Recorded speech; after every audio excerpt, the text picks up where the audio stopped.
I'm meteorologist Brianna Mowry, and we're tracking the tropics as Tropical Storm Gabrielle continues to strengthen. And this is the latest advisory that was updated at 5 o'clock. It's now 575 miles northeast of the northern Leeward Islands. This is part of the Lesser Antilles. Winds are now at 65 miles per hour. It needs to get up to 74 miles per hour to become a hurricane. So we're getting closer and seeing Gabrielle strengthening. Gusts are at 75 miles per hour, and it's moving northwest at 10 miles per hour. So here's that forecast track for Tropical Storm Gabrielle. Right now, still pretty far away, and it's expected to stay that way. But Gabrielle will strengthen into a Category 1 storm really late tonight or through the overnight hours early tomorrow morning. So we're going to continue to see strengthening, and it's expected to become a hurricane very soon.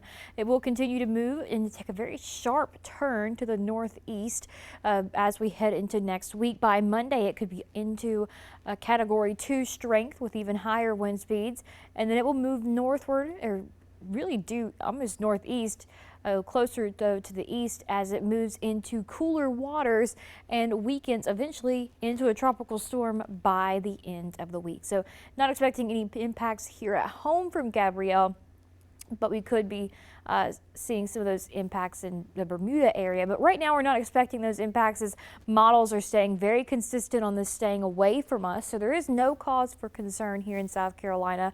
We're going to see that sharp turn as it turns to the northeast. So it is going to move away from us as it weakens. Bermuda, though, could see some rip currents or some winds from this system. So here's a look at where those hurricane force winds are expected to be, and not quite even making it to Bermuda. So the highest and worst of those conditions are going to stay out to the ocean, out over sea, not impacting any land. So that is great news. But tropical storm winds, there is a lower chance of those impacting Bermuda. But right now it is on the lower end, about a 20 to 30% chance of seeing tropical storm winds there. But again, not expecting any of those impacts here in South Carolina. Not even really expecting much in the way of rip currents, but we are still monitoring an area in the tropical Atlantic for a chance of development over the next 7 days. It has a 20% from the National Hurricane Center, so it is still on the lower end, but it is still worth watching. The system now is pretty disorganized, but could become more organized as we head into really the beginning to middle of next week, and we could see some development by the end of next week. But it is still in that 8 to 14 day range, so it's where the yellow X is, and it could develop in that shaded region as the system moves into that area. So again, still far away, 8 to 14 days out. Not expecting any impacts yet from this system either, but it is worth a mention as we are watching it along with the National Hurricane Center. But the good news is now it is a low chance of development. Looking ahead at where we are in hurricane season, it began on June 1st and it will last until November 30th.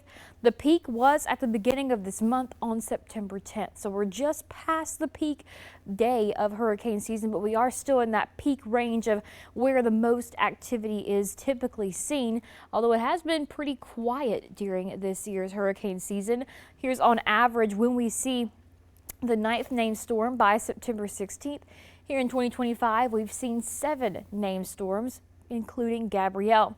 By September 16th, the 4th hurricane is typically on average now that we've seen, but here in 2025, we've only had 1 hurricane, and by September 19th, on average, we've had 2 major hurricanes, but this season, we've only had 1. So things are relatively quiet out there compared to normal, so that is good news, but it is important to know that hurricane season has not finished just yet. So we are going to continue to watch the tropics, bring you the latest updates, and watch that new system for development as we are still in those peak months of hurricane season when the waters are the warmest of the year.